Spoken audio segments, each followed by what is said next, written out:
আমার ভাইরা দলে দলে নবীজির দলটা ভারী হয়ে গেল। আবু জেহেল উতবা শাইবা ওলিদ ইবনে মুগীরা সহ্য করতে পারলেন না, ক্ষমতা হারানোর বলে সহ্য করতে পারে না নবীজি। আমার নবীজির কোনো পাপ ছিল না, কোনো অপরাধ ছিল না। নবীজি আমার কোনো পশু পাখিকে কোনোদিন কষ্ট দেন না। মানুষ তো দূরের কথা, নবীজি কোনো পশু পাখিকে অবলা প্রাণীকে কোনোদিন কষ্ট দেন নাই। কিন্তু আবু জেহেল উতবা শাইবা ওলিদ ইবনে মুগীরা তৎকালীন দারুন নাদওয়া বৈঠক, দারুন নাদওয়া মানে ওই সময়ের পার্লামেন্ট সংসদ ভবন। আমার ভাইরা সংসদ ভবনের হাউস দেখলেন, হাউসের ভিতরে ডিসাইড করলেন, সিদ্ধান্ত হয়ে গেল কে চাও আব্দুল্লাহ বিন মুহাম্মদ কার পৃথিবীতে রাখা যাবে না। নাউজুবিল্লাহ, আব্দুল্লাহ বিন মুহাম্মদের কল্যাণ হবে। মক্কার এই বড় বড় পুরস্কার ঘোষণা হয়ে গেল। কে আছো? এত বড় বড় তোমাদেরকে দামি দামি পুরস্কার দেওয়া হবে। কাজ হলো আব্দুল্লাহর বেটা মুহাম্মদের এই ইতিহাস যখন পড়লাম আমি চোখের পানি রাখতে পারি নাই। এই জন্য পারি নাই, তার কারণ হলো এই পৃথিবীতে আমরা যারা কাউকে শাস্তি দেই, বিচার আচার করে ফাঁসি দেই, ইত্যাদি করি, জীবন যাপন জেল দেই, কোন অপরাধ থাকলেই তো দেই। কথা বলেন ঠিক নেবেন? কিন্তু নবীজিকে পৃথিবী থেকে বিদায় করে দিবে, আমার নবীজি আল্লাহর পরেই যার স্থান নবী মুহাম্মদ রাসূল, যিনি 63 বছরের জিন্দেগিতে একটা বারের জন্য কোনো মিথ্যা কথা বলে না। কাফের মুশরিকরা নবীজির কাছে আমানত রেখেছে, আলামিন বলে আখ্যায়িত করেছিল। নবীজি অসুখী মানুষদের পাশে দাঁড়িয়েছেন, বিপদে আপদে নবীজি তাদের পাশে দাঁড়িয়েছে। নবীজি মানুষকে ভালোবেসেছে, কোনোদিন অন্যায় করে নাই, কোনো পাপ কাজ করে নাই। তাকে কাটার মতো পৃথিবী থেকে বিদায় করে দেওয়ার মতো কোনো অপরাধ আমার নবীজি ছিল না। নবীজির মা ছিল না, বাবা ছিল না, দাদা আব্দুল মুত্তালিব অন্ধকার কবরে, চাচা আবু তালেব কিছুদিন আল্লাহ রসুলকে কিছুদিন ওভাবে আল্লাহ রসুলকে সান্ত্বনা দিয়ে রসুলকে আগ্রহী দেখেছিলেন, রসুলের পক্ষে ছিলেন। রসুলকে যদিও তিনি কাফের ছিলেন কিন্তু রসুলকে ভালোবেসে আগ্রহী রেখেছিলেন। ইয়াতিম নবী, আমার নবী ইয়াতিম নবীকে মারার জন্য সিদ্ধান্ত, আল্লাহ নবীকে মারার জন্য মারার মতো কোনো অপরাধ ছিল না। আবু জেহেল উতবা শাইবা ওলিদ ইবনে মুগীরা সিদ্ধান্ত নিলেন আব্দুল্লাহ বিন মুহাম্মদের কল্লা কাটু। কে আছো? এই পুরস্কার দেওয়া হবে। পুরস্কারের ঘোষণা যখন হয়ে গেল, কেউ উঠে দাঁড়াতে সাহস পেল না। আমার নবীজির কাফের মুশরিকরাও জানে আব্দুল্লাহ বিন মুহাম্মদের কোনো গুনাহ নাই, কোনো অপরাধ নাই। ও ভালো মানুষ, মানুষের উপকার করে, আমানতের খেয়ানত করে না, মিথ্যা কথা বলে না, মানুষকে কষ্ট দেয় না। কাফেররাও জানে। আবু জেহেল শুধু ক্ষমতার বলে, ক্ষমতা টিকিয়ে রাখার জন্য আজকে মুহাম্মদকে বিদায় করতে চায়। আমার নবীজির একটাই মাত্র অপরাধ, তারা বলেছিল, আমার নবীজি বলেছেন লা ইলাহা ইল্লাল্লাহ মুহাম্মাদুর রাসূলুল্লাহ সাল্লাল্লাহু আলাইহি সাল্লাম। সার্বভৌমত্বের মালিক একমাত্র আল্লাহ তাআলা, আল্লাহ ছাড়া কোনো মাবুদ নাই, ইলাহ নাই, উপাস্য নাই। তাওহীদের বাণী ঘোষণা করেছিলেন, একত্ববাদের ঘোষণা করেছিলেন, উলুহিয়াত রুবুবিয়তের ঘোষণা দিয়েছিলেন। শুধুমাত্র এই একটাই অপরাধ, আল্লাহর দ্বীন, আল্লাহর জমিনে আল্লাহর দেওয়া আইন ও কানুন বিধান প্রতিষ্ঠার কথা বলেছিলেন বলেই কাফের মুশরিকরা নবীজিকে দুনিয়া থেকে বিদায় করার প্ল্যান নিলে।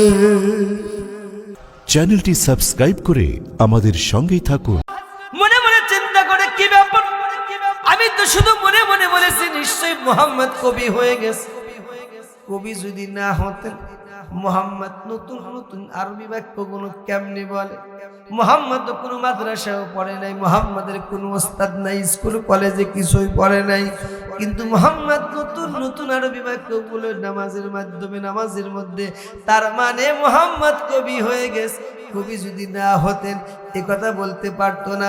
মনে মনে চিন্তা করেছিলাম, কিন্তু মুহাম্মদ নামাজের ভিতরে উত্তর দিয়ে দিয়েছে মা হুয়া বিকাউলি শাইর, এটা কোনো কবির বানানো কোনো কথা না। হযরত ওমর চিন্তা করে আমার মনে মনে কথাগুলো মুহাম্মদ জানলো কেমনে, কেমনে জানলো যে নামাজের মধ্যে আমার মনের আনসার দিয়ে দিল, আমার মনে মনের প্রশ্নের উত্তর দিয়ে দিল। এইবার হযরত ওমরের চিন্তা হলো, আমি ভেবেছিলাম কবি হয়ে গেছে, কিন্তু না, শুধু কবি না, মুহাম্মদ গণক হয়ে গেছে। নাউযুবিল্লাহ। আল্লাহ পাক হযরত ওমরের মনে মনের কথাগুলো আল্লাহ পাকের নবীর মাথার ভিতরে ঢুকায় দিলেন। নবীজি নামাজরত অবস্থায় সূরা আল হাক্কাতের 42 নম্বর আয়াত সঙ্গে সঙ্গে তেলাওয়াত করে দিলেন, ওয়ালা বিকাউলি কাহিন কলিলাম মা তাযাক্কারুন।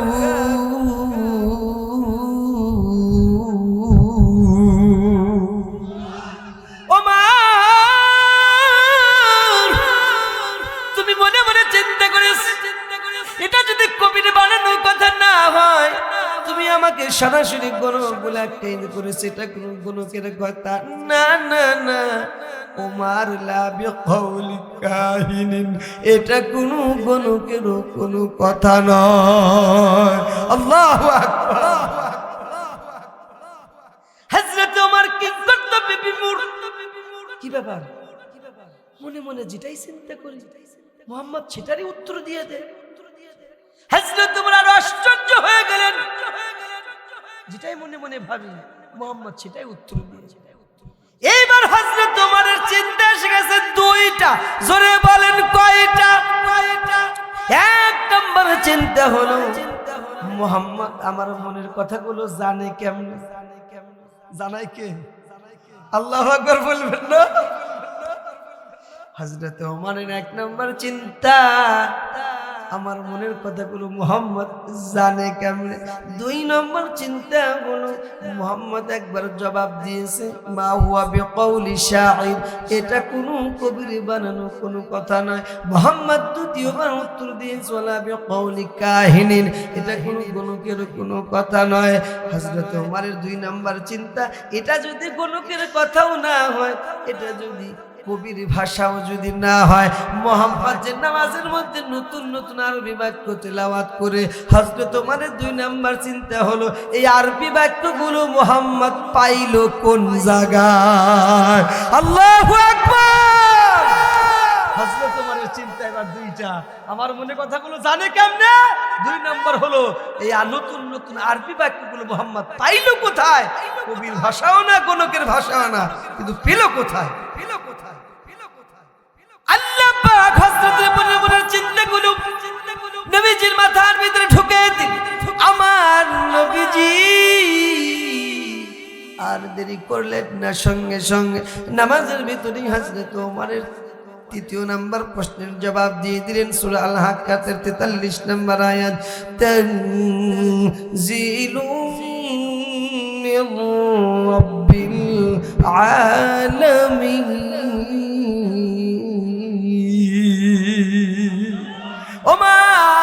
তুমি ভেবেছো এটা যদি কবির ভাষা না হয়, গণকের ভাষাও না, এই তেলাওয়াত গুলো পড়াগুলো নতুন আরবি বাক্যগুলো পেলাম কোথায়? ওমা সরে দাও, তোমার যিনি আল্লাহ, তোমার যিনি লালন কর্তা পালন কর্তা, আমার যিনি লালন পালন কর্তা, তামাম পৃথিবীর যিনি লালন কর্তা পালন কর্তা, ওই রব্বুল আলামিনের পক্ষ থেকে আমি এই কিতাব পেয়েছি। জোরে জোরে বলেন সুবহানাল্লাহ।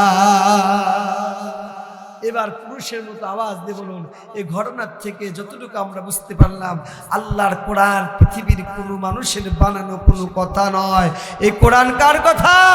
হাদা কালামুল্লাহ, একমাত্র শুধুমাত্র ইহা হচ্ছে আল্লাহ পাকের কথা, আল্লাহ পাকের বাণী, আল্লাহ পাকের কালাম। সুবহানাল্লাহ, স্বয়ং আল্লাহ নবীজি নিজের ভাষাও না। আল্লাহু আকবার। লাইসা হাদা মিন কালামিন বাশার, পৃথিবীর কোন মানুষের তৈরি করা কোন বাক্য, কোন কথা, কোন সেন্টেন্স নয়। হাদা কালামুল্লাহ, আল্লাহ পাকের কথা। আসমানের নিচে জমিনের উপরে এর চাইতে শ্রেষ্ঠ কিতাব, দামি কিতাব, মর্যাদাপূর্ণ কিতাব এই পৃথিবীতে আর একটাও কি হতে পারে? কথা বলেন পারে? আপনারা সাক্ষী দিলেন এর চাইতে দামি কিতাব এই পৃথিবীতে আর নাই। কিন্তু আফসোস হচ্ছে এখানে যারা এসেছেন মোস্ট অফ দেম, অধিকাংশ মানুষই এত সুন্দর, এত গুরুত্বপূর্ণ, মর্যাদাপূর্ণ, ইজ্জতপূর্ণ এই কিতাবটা, এখানে যতগুলো মানুষ এসেছেন অধিকাংশ মানুষই এই গুরুত্বপূর্ণ কিতাব এখন আমরা অনেকেই পড়তেই জানি না। আফসোস, এই পৃথিবীর সর্বশ্রেষ্ঠ কিতাবটাই এখন পর্যন্ত আপনারা খুলে দেখতে পারলেন না, অনেকেই পড়তে পারেন না। এই পৃথিবীতে জাগতিক, সরকারি বেসরকারি কিছুটা চাকরি নেওয়ার জন্য, পৃথিবীর স্ট্যাটাসের জন্য, মর্যাদার জন্য আমরা কত কঠিন কঠিন সাবজেক্ট, কত কঠিন কঠিন পড়া, কেমিস্ট্রি, ফিজিক্স, বায়োলজি, পদার্থ, রসায়ন, এরপরে ইংরেজি, ম্যাথমেটিক্স, অঙ্ক, অর্থনীতি, পরিণতি, সমাজনীতি, কঠিন কঠিন সাবজেক্ট যেগুলো আমাদের কাছে মনে হয়েছে আমরা প্রাইভেট করে হলেও প্রচেষ্টা করে, সংগ্রাম করে, জিহাদ করে হলেও আমরা আয়ত্ত করার চেষ্টা করেছি। কথা বলেন ঠিক না? কথা বলেন ঠিক না? অথচ পৃথিবীর ভিতরে সবচেয়ে দামি কিতাব আল্লাহ পাকের পক্ষ থেকে আল্লাহ পাক একটা প্রেসক্রিপশন দিয়েছেন আমাদের জন্য। এ পর্যন্ত আমরা একটু পড়তেও পারলাম না, আমাদের ছেলে মেয়েকেও পড়তে পারলাম না। এই বাংলাদেশে স্বাধীনতার 54 বছর চলে গেছে। সেদিন 16 ডিসেম্বর আমরা 55 বছর পদার্পণ করেছি। এই স্বাধীনতার 55 বছর পরেও এই বাংলাদেশে এখনো পর্যন্ত অনেক স্কুল, কলেজ, ইউনিভার্সিটি, বিশ্ববিদ্যালয়ে আল্লাহর কোরআন শিক্ষা করাকে এখনো বাধ্যতামূলক করা হয় নাই। কথা বলেন ঠিক না ব্যাটা? অথচ আমার দেশের কোমলমতি শিক্ষার্থীদের পড়া বাধ্যতামূলক করা হয় রবীন্দ্রনাথ ঠাকুরের হিন্দুর গল্প, বানরের গল্প, হাট্টিমা টিম, তারা মাঠে পাড়ে ডিম, তাদের খাড়া দুটো শিং, অজগবি গল্প আমার দেশের কোমলমতি শিশুদের পড়াকে বাধ্যতামূলক করা হচ্ছে। ওই দেখা যায় তাল গাছ, ওই আমাদের গা, ওইখানেতে বাস করে কানা বগির ছা, যার নাই আগা, যার নাই মাথা। অজগবি গল্প আমার দেশের কোমলমতি শিক্ষার্থীদের শিক্ষা করাকে, প্রাইমারি স্কুল, হাই স্কুলে শিক্ষা করাকে বাধ্যতামূলক করা হয়েছে। কথা বলেন ঠিক? কথা বলেন। হিন্দুদের তন্ত্র মন্ত্র ইত্যাদি পড়াকে বাধ্যতামূলক করা হয়েছে। অথচ 95% মুসলমানের দেশে গত 54 বছর স্বাধীনতার পরে পর্যন্ত স্কুল কলেজে আল্লাহর কোরআন শিক্ষা করাকে বাধ্যতামূলক করা হয়।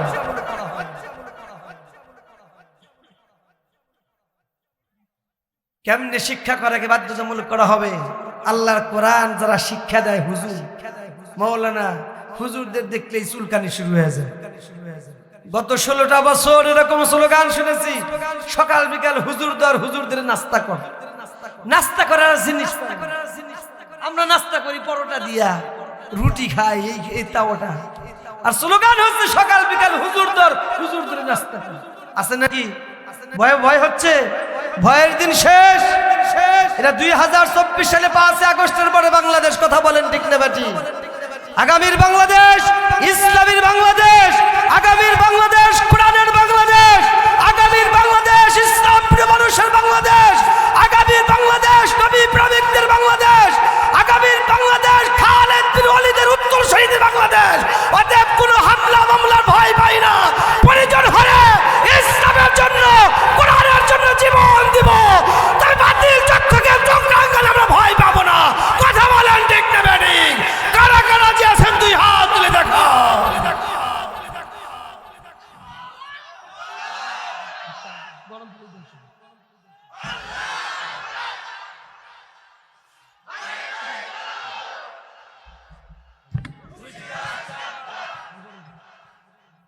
আল্লাহ পাক আমাদের কবুল করবো না। আমি কোনো ভয় নাই। আল্লাহর কোরআন হচ্ছে ওপেন, আল্লাহর কোরআন গোপন কোনো বিষয় নয়। আমরা কোরআনের বাইরে কোনো কথা বলবো না। যদি কোরআনের মধ্যেই কথা বলি, কোরআন দিয়ে কথা বলি, ওপেন বলবো, টাস টাস করে বলবো, বলেন ইনশাআল্লাহ। আল্লাহর কোরআনের জন্য মরতে পারি, আল্লাহর কোরআনের জন্য পর্যন্ত জীবন দিব, রক্ত দিব, জিহাদ করব, সংগ্রাম করব, তবুও বাতিলের চোখ রাঙানি আমরা ভয় করব না। কথা বলেন ঠিক না বেটা? বলেন ইনশাআল্লাহ। আল্লাহ পাক আমাদের কবুল করবো না। আমি আমার ভাইরা এরকম স্লোগান শুনেছি গত 16টা বছর, মাথায় টুপি আর মুখে দাড়ি, ওদের পিঠে লাগাও পারে। আমি সেদিন বলেছিলাম তোমরা যারা ঢালাও পাবে, টুপি আর দাড়িওয়ালার বিরুদ্ধে যারা স্লোগান দিচ্ছ, তোমরা প্রত্যেক এবং পরোক্ষভাবে আল্লাহর নবীর বিরুদ্ধে স্লোগান দিচ্ছ। কথা বলে তার কারণ টুপি, এই টুপি শুধু আমরা মাথায় দিই না, এই টুপি মাথায় দিয়েছিলেন বিশ্বনবী মুহাম্মদ রাসূলুল্লাহ। আল্লাহ রসুল টুপি পরেছিলেন বলেই আমরা সুন্নাত হিসেবে কিনেছি। এই দাড়ি রেখেছিলেন বিশ্বনবী মুহাম্মদ রাসূলুল্লাহ সাল্লাল্লাহু আলাইহি ওয়াসাল্লাম। আল্লাহ রসুল দাড়ি রেখেছিলেন বলেই আমরা সুন্নাত হিসাবে দাড়ি রাখি। কথা বলেন ঠিক না ঠিক? অতএব প্রত্যক্ষ এবং পরোক্ষভাবে সরাসরি বিশ্বনবীর বিরুদ্ধে যারা স্লোগান দিচ্ছ, দাড়ি আর টুপির বিরুদ্ধে, তোমরা সরাসরি আল্লাহ রসুলের সুন্নাতের বিরুদ্ধে, আল্লাহ রসুলের শরীয়তের বিরুদ্ধে, আল্লাহ রসুলের ইসলামের রীতির বিরুদ্ধে স্লোগান দিচ্ছ। কথা বলেন ঠিক? এরা হচ্ছে ইসলামের শত্রু, নাস্তিক, ইসলামের চূড়ান্ত দুশমন। দাড়ি আর টুপিওয়ালার দেখলেই তাদের গায়ে আগুন ধরে যায়। কথা বলে আমার ভাইরা, কোন কোরআনের আলোচনা শুনতে এসেছি শুনে যান। এই কোরআন হচ্ছে ভাষাবিদদের জন্য সর্বশ্রেষ্ঠ বিশ্বকোষ, শব্দকোষ, আইনবিদদের জন্য সর্বশ্রেষ্ঠ আইনি কিতাব, সংবিধান হিসাবে সর্বশ্রেষ্ঠ সংবিধান। ছোট্ট একটা ইনফরমেশন দিয়ে যায়। 1965 সাল জাতিসংঘের একটি সেমিনার হলো। 1965 সালে জাতিসংঘের সেমিনার থেকে বলা হলো, যেই সমস্ত দেশ জাতিসংঘের সদস্যভুক্ত প্রত্যেকটা দেশের রাষ্ট্রপ্রধানকে বলা হলো, নিজ নিজ রাষ্ট্রের সংবিধান, তোমাদের সংবিধানগুলো জাতিসংঘের সেমিনারে জমা দাও। সবাই চলে গেলেন, নিজ নিজ রাষ্ট্রের সংবিধান এনে জাতিসংঘের সেমিনারের টেবিলে জমা দিলেন। তৎকালীন সৌদি আরবের বাচ্চা ছিলেন বাচ্চা ফয়সাল জাতিসংঘের সেমিনারের টেবিলে সেদিন সংবিধান হিসাবে জমা দিয়েছিলেন মহাগ্রন্থ আল্লাহর কোরআন। সুবহানাল্লাহ। কোন জাতিসংঘের সেমিনার টেবিল থেকে বলা হলো, কি গো সৌদি বাচ্চা ফয়সাল, সবাই নিজ নিজ রাষ্ট্রের সংবিধান জমা দিল, তোমার রাষ্ট্রের সংবিধান কোথায়? বলে এই তো আমার রাষ্ট্রের সংবিধান, আল্লাহর কোরআন। বলছে না, এটা তো তোমাদের ধর্মগ্রন্থ, এই যে কিয়ামতের কথা, আখিরাতের কথা, কবরের কথা, আর তোমাদের ভগবানের কথা আছে। সেদিন এই কথা শুনে বাচ্চা ফয়সাল শরীরের সমস্ত শক্তি একত্রিত করে বলেছিলেন, ওয়াল্লাহি বিল্লাহি তাল্লাহি, আল্লাহর কসম করে বলি, तमाम পৃথিবীর সমস্ত রাষ্ট্রের সংবিধান যদি এক পাল্লে দেওয়া হয়, আল্লাহর কোরআন সংবিধান যদি এক পাল্লে দেওয়া হয়, আল্লাহর কসম, আল্লাহর কোরআনের সংবিধানের পাল্লাটার ওজনটাই সবচেয়ে ভারী হয়ে যাবে। কথা বলেন ঠিক কথা? এটা হচ্ছে সেই কিতাব। এমন কিতাব শোনার জন্য আমরা এসেছি। বলেন আলহামদুলিল্লাহ। এটা কেমন কিতাব? এই কোরআনুল কারীমের কাছে যত প্রশ্ন করবেন, আপনার মনে উদয় হওয়া যতগুলো প্রশ্ন আছে, যত প্রশ্ন আছে, সব প্রশ্নের অ্যানসার আল্লাহ পাক কোরআন দিয়ে দেয়। কোরআনুল কারীমকে যদি প্রশ্ন কোরআন, এতক্ষণ যাবত হুজুরের কাছে তোমার গুণগান শুনলাম, তোমার এত দাম, তুমি শ্রেষ্ঠ কিতাব, শ্রেষ্ঠ আইনি বই, ভাষাবিদদের জন্য শ্রেষ্ঠ বিশ্বকোষ, শব্দকোষ, তুমি নাকি শ্রেষ্ঠ সংবিধান। ওগো কোরআন, এবার তোমার কাছে প্রশ্ন, তোমার বাড়ি কোথায়, তুমি কোথায় ছিলে, তুমি কোত্থেকে আসলে? কোরআনুল কারীমকে যদি প্রশ্ন করা হয়, কোরআনুল কারীম সঙ্গে সঙ্গে জানিয়ে দেয়, বাল হুয়া কুরআনুন مجيد في لوح محفوظ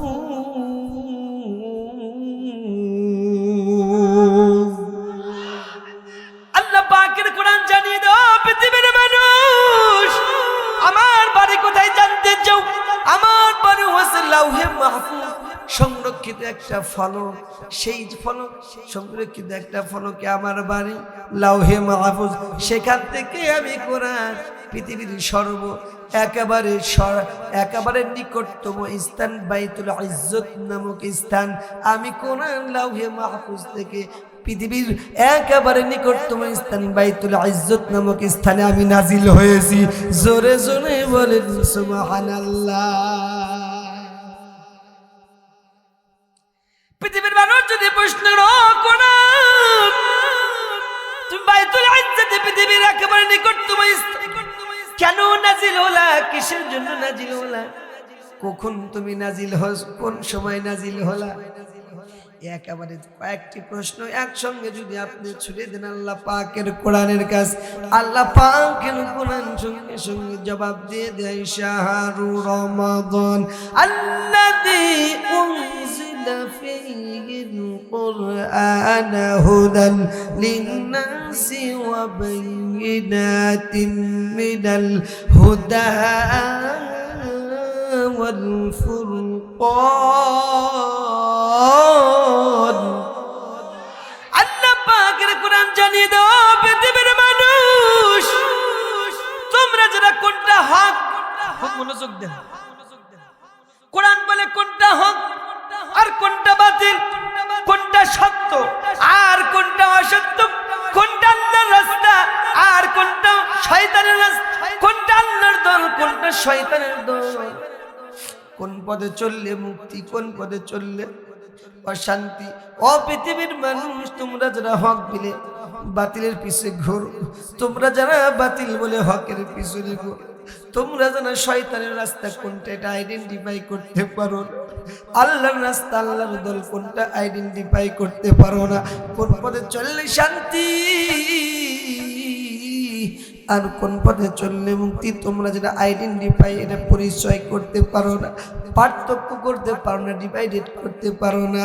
ও গো কোরআন, আমি পৃথিবী মানুষদের চোখে আঙ্গুল দিয়ে কোনটা হক কোনটা বাতিল, কোনটা সত্য কোনটা মিথ্যা, কোন পথে শান্তি কোন পথে অশান্তি, কোনটা জান্নাতের রাস্তা কোনটা জাহান্নামের রাস্তা, কোনটা শয়তানের দল কোনটা আল্লাহর দল, আমি স্পষ্টভাবে চোখে আঙ্গুল দিয়ে পৃথিবীবাসীকে দেখাবার জন্য রমজান মাসে আমি কোরআন নাজিল হয়েছি। জোরে জোরে বলে সুবহানাল্লাহ। পৃথিবীর মানুষ কোনটা হক আর কোনটা বাতিল, কোনটা সত্য কোনটা অসত্য, কোনটা আল্লাহর রাস্তা কোনটা শয়তানের রাস্তা, কোন পথে চললে জান্নাতে যাওয়া যাবে কোন পথে চললে জাহান্নাম, এটা যারা পার্থক্য করতে পারে না, হক মনে করে বাতিলের পিছনে ঘোরে, বাতিল মনে করে হকের পিছনে ঘোরে ইত্যাদি পরিচয় দেওয়ার জন্য আমি রমজান মাসে এক কথায় মানুষকে হেদায়েত দেওয়ার জন্য, জান্নাতমুখী করার জন্য, এই পৃথিবীর মানুষকে মুক্তি দেওয়ার জন্য আমি কোরআন রমজান মাসে এসেছি। সুবহানাল্লাহ। লাস্ট এন্ড ফাইনাল কোরআনের কাছে প্রশ্ন, একেবারে শেষ প্রশ্ন কোরআনের কাছে। এইভাবে আপনি কোরআনকে সারা রাত প্রশ্ন করবেন, কোরআন আপনি সারা রাত কোরআনকে প্রশ্ন করতে দেরি, উত্তর দিতে দেরি নয়। আমরা সারা রাত প্রশ্ন করব না, একেবারে শেষ প্রশ্ন করতে চাই কোরআনের কাছে। ও গো কোরআন, বুঝলাম তুমি মানুষদেরকে হেদায়েতের জন্য এসে, হেদায়েত দেওয়ার জন্য এসে, কোরআন তুমি মানুষদেরকে হক পথ দেখিয়ে দেওয়ার জন্য, বাতিলের পথ চেনার জন্য, চিনিয়ে দেওয়ার জন্য এসেছো। এক কথায় তোমাকে দিয়ে জীবন চালালে সুন্দর হবে, জীবনটা পরিবর্তন হবে, জীবনটা এই পৃথিবীতে শান্তিময় হবে, আখিরাতে মুক্তি কল্যাণ হবে। ওগো কোরআন, তোমার কাছে শেষ প্রশ্ন। পৃথিবীর কত বই পড়লাম, নোবেল নাটক পড়েছি, কত পুস্তক পড়েছি, পুস্তকের ভিতরে পৃথিবীর বইয়ের ভিতরে কোথাও না কোথাও ভুল ইনফরমেশন, রং ইনফরমেশন পেয়েছি, কোথাও কোথাও মিথ্যা কথা পেয়েছি, অজগবি কথা পেয়েছি, অজগবি গল্প পেয়েছি। ও গো কোরআন, যেহেতু তোমাকে দিয়ে আমার ব্যক্তিগত জীবন চালাবো, আমার পারিবারিক জীবন চালাবো, আমার সমাজ জীবন চালাবো, আমার রাজনীতি, অর্থনীতি, ব্যবসা নীতি, পরনীতি সব কিছু তোমাকে ফলো করবো। ও গো কোরআন, তোমার কাছে প্রশ্ন, পৃথিবীর বইয়ের মতো কি তোমার ভিতরে কোনো ভুল আছে নাকি, কোনো আজগবি কথা আছে নাকি? যদি ভুল থাকে তো আমার জীবনটাও ভুলে ভরা হবে। কথা বলেন ঠিক না ঠিক? পৃথিবীর মানুষ যদি এই প্রশ্ন করে, আল্লাহ পাকের কোরআন সঙ্গে সঙ্গে জবাব দিয়ে দেয়, যালিকাল কিতাবু লা রাইবা ফীহি। আল্লাহু আকবার বলেন। প্রশ্ন করতে দেরি, কোরআনের অ্যানসার করতে, উত্তর দিতে দেরি। আল্লাহ পাকের কোরআন ডাকতে বলে, ও সাদাতপুর, ইনায়তপুর, রূপনাই, বটতলা, কালীবাড়ি, ও এলাকার মানুষেরা, খুকনি মানুষেরা, কথা তামাম পৃথিবীর মানুষেরা, তোমরা শোনো। পৃথিবীর বইয়ের ভিতরে ভুল থাকে, রং ইনফরমেশন, অজগবি গল্প থাকে। যেই বই দ্বারা তোমার জীবন চালাবা, যেই বই দ্বারা, যেই পুস্তক দ্বারা তোমার পারিবারিক জীবন, সমাজ জীবন, রাজনীতি, অর্থনীতি, সমাজনীতি চালাবা, যেই কোরআন দিয়া জান্নাতের পথ তুমি খুঁজতে যাবা, যেই কোরআন দিয়ে পড়লাকে শান্তি খুঁজবা, এই কোরআনের ভিতরে, এই কিতাবের ভিতরে যদি ভুল থাকে তাহলে তোমার জীবনটাই শেষ হয়ে যাবে। ও পৃথিবীর মানুষ শোনে না, যালিকাল কিতাব, এটা এমন একটি কিতাব, লা রাইবা ফি, ভুল তো দূরের কথা, ভুল তো নাই। এক বিন্দু পরিমাণ সন্দেহ করবা, এই সন্দেহ পর্যন্ত আমি আল্লাহ এই পুস্তকে রাখি নাই। জোরে জোরে বলেন সুবহানাল্লাহ। পৃথিবীর প্রত্যেকটা রাইটার, প্রত্যেকটা লেখক বই লেখার পরে শেষ পৃষ্ঠাতে বলে দেয়, আমার ভিতরে ভুল থাকতে পারে, কেউ যদি ভুল ধরিয়ে দেন পরবর্তী সংস্কারে সংশোধন করে দিব, আমরা কৃতজ্ঞ থাকবো ইত্যাদি বলে দেয়। কিন্তু আল্লাহ পাকের কিতাব এমন একটা নির্ভেজাল, এমন একটা কিতাব আল্লাহ পাক আমাদের জন্য, মানব জাতির হেদায়েতের জন্য গাইডলাইন হিসাবে দিলেন। আল্লাহ পাক নিজেই কোরআনের শেষে না, পৃথিবীর মানুষ, পৃথিবীর লেখকরা শেষে বলে, আর আল্লাহ পাক কোরআনের শুরুতেই মানব জাতিকে ওপেন চ্যালেঞ্জ করে দিলেন, যালিকাল কিতাবু লা রাইবা ফি, this is the holy Quran, there is no doubt in this Quran. সুবহানাল্লাহ। এই কিতাবের ভিতরে কোনো ভুল নাই, কোনো সন্দেহ নাই, নির্ভেজাল কিতাব। সুবহানাল্লাহ। বর্তমানে ফেসবুক, ইন্টারনেটের যুগ, হোয়াটসঅ্যাপের যুগ, কম্পিউটারের যুগ, বিজ্ঞানের যুগ। মনে রাখবেন মুসলমান, সুসংবাদ হচ্ছে এটাই, বিজ্ঞানের আবিষ্কার যত বাড়ছে, আল্লাহর কোরআন যে নির্ভেজাল কিতাব, নির্ভুল কিতাব, দিনে দিনে ততটাই সুস্পষ্ট হচ্ছে, প্রমাণিত হচ্ছে। সুবহানাল্লাহ। আর একটি ইনফরমেশন দিয়ে যায়, কোরআন যে নির্ভেজাল কিতাব, আর একটি ইনফরমেশন দিয়ে যায়। 1969 সাল আমেরিকার একজন খ্রিস্টান বিজ্ঞানী ছিলেন নীল আর্মস্ট্রং। 1969 সাল 20 আগস্ট তিনি ডিসাইড করলেন, সিদ্ধান্ত নিলেন তিনি চাঁদে যাবেন। কোথায় যাবেন? খ্রিস্টান বিজ্ঞানী নীল আর্মস্ট্রং তিনি ডিসাইড করলেন, সিদ্ধান্ত চাঁদে যাবেন। চাঁদে কেন যাবেন? অনেকগুলো চাঁদে যাওয়ার অনেকগুলো কারণ আছে, তার মধ্যে অন্যতম একটা কারণ ছিল কুরআনুল কারীমের 27 নম্বর পারা সূরা আর রহমানের পূর্বে একটা সূরা আছে, সূরা কমার। এই সূরাতুল কমারের ভিতরে আল্লাহ পাক এক জায়গায় লিখেছেন ওয়াং শাক্কাল কমার। আল্লাহ পাক বলেছেন, এই যে আমরা যে চাঁদ দেখি, এই যে চাঁদ আছে না, চাঁদ উঠছে না, এই চাঁদ দেখি ভরা চাঁদের ভিতরে আল্লাহ পাক বলেছেন, আল্লাহ পাক নিজে বলেছেন, দ্বিখণ্ডিত চাঁদের কসম। আল্লাহ পাক দ্বিখণ্ডিত চাঁদের কসম খেয়েছেন। তার মানে চাঁদের ভিতরে একটা ভাগ দেখা যায়, রেখা দেখা যায়। এই রেখাটা কোথায়, কিসের রেখা, এই ভাগটা কিসের ভাগ? সেটা হচ্ছে এই, ওই যে নবীজির মুআজিজা ছিলেন, হাতের শাহাদাতের আঙ্গুল ইশারা দ্বারায় আল্লাহ পাকের হুকুমে চাঁদকে দ্বিখণ্ডিত করেছিলেন কাফের মুশরিকদের চোখের সামনে। এই ইতিহাসটা জানেন না? জানেন তো নাকি?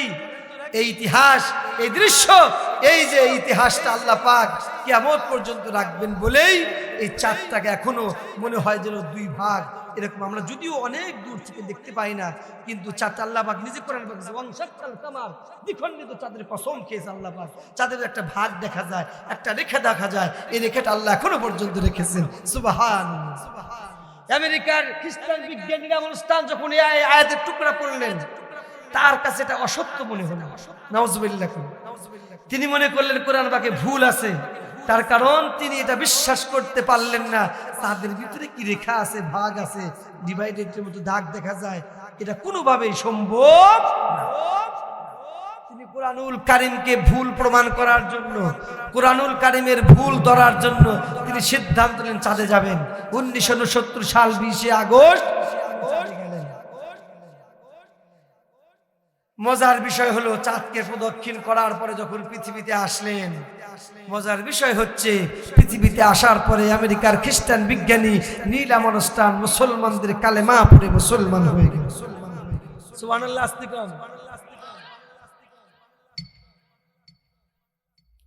আমেরিকার খ্রিস্টান নীল আমনস্টাইন পৃথিবীতে নামার পরে মুসলমানদের কালেমা পড়ে যখন মুসলমান হলেন, পৃথিবীর সমস্ত সাংবাদিকরা, পৃথিবীর বিজ্ঞানীরা প্রশ্ন করলো, আমেরিকার খ্রিস্টান নীল আমনস্টাইন, আপনি খ্রিস্টান হয়ে চাঁদে গেলেন ঠিক, চাঁদ থেকে ঘুরে আসার পরে আপনি কেন মুসলমানদের কালেমা পড়ে মুসলমান হলেন জানতে চাই। আমেরিকার খ্রিস্টান বিজ্ঞানী ডাকতে বলে, পৃথিবীর বিজ্ঞানীরা শোনো, আল্লাহ পাকের 4000 বছর আগে নাজিল করা কোরআন সূরা কমরের ভিতরে শাক্কাল কমর দ্বিখণ্ডিত চাঁদের কসম খেয়েছে আল্লাহ পাক। আমি খ্রিস্টান বিজ্ঞানী নীল আমনস্টাইন গেছে, এটা সত্য মনে হয় নাই, এটা আমার কাছে ভুল মনে হয়েছে। আমি এটা প্রুভ করার জন্য, প্রমাণ করার জন্য আমি চাঁদে যাওয়ার সিদ্ধান্ত নিলাম। অনেকগুলো কারণ ছিল চাঁদে যাওয়ার, তার মধ্যে অন্যতম একটা কারণ হচ্ছে এটাই। শুনে নাও বিজ্ঞানীরা, শুনে নাও সাংবাদিকরা, আমি যখন চাঁদে গেলাম, আমি যখন চাঁদকে প্রদক্ষিণ করলাম, এট ফার্স্ট চাঁদের দিকে তাকিয়ে দেখি আল্লাহ পাক 1000 বছর আগে যে কসম খেয়েছেন, সত্যি সত্যি দেখি চাঁদের ভিতরে একটা রেখা দেখা যায়, ভাগ দেখা যায়। আল্লাহু আকবার। সত্যি সত্যি আল্লাহ পাক 1000 বছর আগে নেই, ছোট্ট অংশটুকু আমার চোখে প্রুফ হয়ে গেল, প্রমাণ হয়ে গেল, আল্লাহ পাক সঠিক বলেছেন। সুবহানাল্লাহ, সুবহানাল্লাহ। পৃথিবীর বিজ্ঞানীরা শোনো, এই দৃশ্য দেখার পরে নিজের চোখে যখন দেখলাম, দেখার পরে আমার কাছে যখন প্রমাণ হয়ে গেল, আল্লাহ পাকের ছোট্ট একটি অংশটা প্রুফ হয়ে গেল, সত্য প্রমাণ হয়ে গেল, তখন আমার ধারণা হলো আল্লাহ পাক যে শুধু এতটুকু নয়, 6666টি আয়াত, মতান্তরে 6236টি আয়াত যে নাজিল করেছেন, অবশ্যই অবশ্যই আল্লাহ পাকের পুরা কোরআন সত্য হবে, এতে কোনো সন্দেহ নাই। সুবহানাল্লাহ, সুবহানাল্লাহ। আমেরিকার খ্রিস্টান বিজ্ঞানী ডাকতে বলে, পৃথিবীর সাংবাদিকরা শোনো, আল্লাহ পাকের পুরাণ কোরআন সত্য হবে, এতে কোনো সন্দেহ নাই। আমার ধারণা হলো সত্য কিতাব আল্লাহ পাক পাঠিয়েছেন, আর এই সত্য কিতাব যার উপর নাজিল হয়েছে, দা প্রফেট মুহাম্মদ সাল্লাল্লাহু আলাইহি সাল্লাম। অবশ্যই কোরআন যদি সত্য হয়, নবী মুহাম্মদও সত্য হবেন, আর নবী মুহাম্মদ যদি সত্য হয়, নবীর উপরে যে ধর্ম আল্লাহ পাক দিয়েছেন সে ধর্ম হলো ইসলাম, অবশ্যই ইসলাম ধর্ম সত্য হবেন। আর ইসলাম ধর্ম তিনি দিয়েছেন, তিনি হলেন আল্লাহ, অবশ্যই আল্লাহ পাক সত্য হবেন। পৃথিবীর মানুষ শুনে না, আমি সত্য কোরআন আর সত্য নবী আর সত্য ইসলাম আর সত্য আল্লাহর প্রতি প্রেমে পড়ে, মোহ পড়ে, আকৃষ্ট হয়ে মুসলমানদের কালেমা পড়ে আমি মুসলমান হয়ে গেলাম। জোরে জোরে বলেন সুবহানাল্লাহ।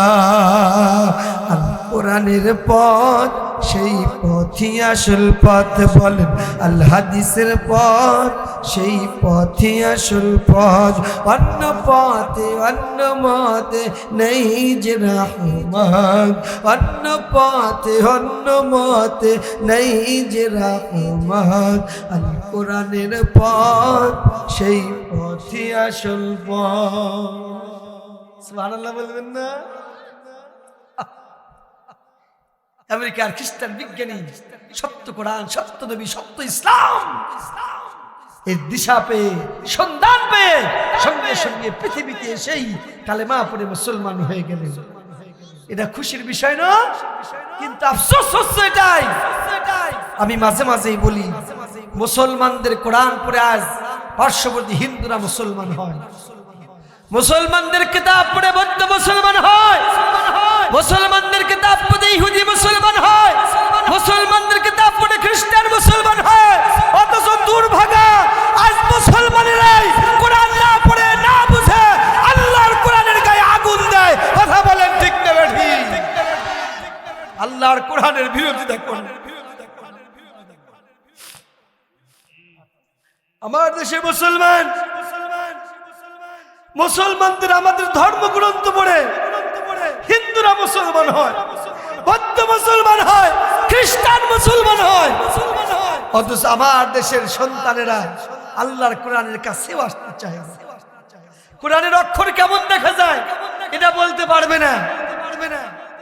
আলিফ বা তা সাব যদি বলতে বলি, আলিফ থেকে ইয়া পর্যন্ত বলার কোনো সুযোগ নেই। বলেন ঠিক না ঠিক? আলিফ বা তা সা ইয়া পর্যন্ত আমরা অনেকে বলতে পারবো না। যদি বলা হয় মুমতাজের একটা গান বলেন, ফাটতে যায়, বুকটা ফাটতে যায়, সবার মুখ দিয়ে বের হবে, কিন্তু আলিফ থেকে ইয়া পর্যন্ত অনেকের মুখ থেকে বের হবে। আফসোস, আল্লাহর কোরআনের বিরোধিতাই শুধু করলাম, আল্লাহর কাছে কোরআনের কাছে আসলাম না। সেদিন চট্টগ্রাম 2016 বছরের কথা, সেদিন চট্টগ্রামে একটা বইমেলা হলো। আমার ভাইরা শুনেছেন, আমরা আলোচনা প্রায় শেষ মুহূর্তে।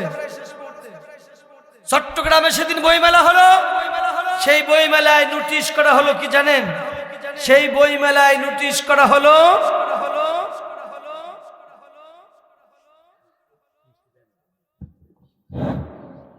একটি সংবাদ পুরো ভরা আধার মাস্টার সাহেবের মাত্র মারা গেল। আমাকে ফোনটা জানাইছে তখন ডাক্তারের বাবা মাস্টার আধার সাহেব মারা গেল, জানাজার টাইম পরে বলে দেওয়া হয়েছে। ইন্না লিল্লাহি ওয়া ইন্না ইলাইহি রাজিউন। এই পৃথিবীতে আমি একটা গান বলেছিলাম, হ্যাঁ, দুনিয়া থাকার জায়গা, নাকের কাছে জীবন, মরণ ঘাড়ের পিছে। এই তো মাত্রই বললাম, আল্লাহর একজন বান্দা আমাদের থেকে চলে গেল। আল্লাহ পাক দোয়া করি, তার জন্য দোয়া করি, আজকের মাহফিল থেকে তার জন্য দোয়া করবো ইনশাআল্লাহ। দোয়া করি। মাস্টার ছিলেন, অনেক অনেক ছাত্রে যিনি ওস্তাদ ছিলেন, দোয়া করি আল্লাহ পাক তার সারা জীবনের আমলটুকু আল্লাহ পাক কবুল করেন আর সুব্যবস্থা যেন খবরে করে দেন। বলে না আমি বলেছিলাম আমার ভাইরা, এই যে একজন চলে গেল, আর কিসের বিরোধিতা?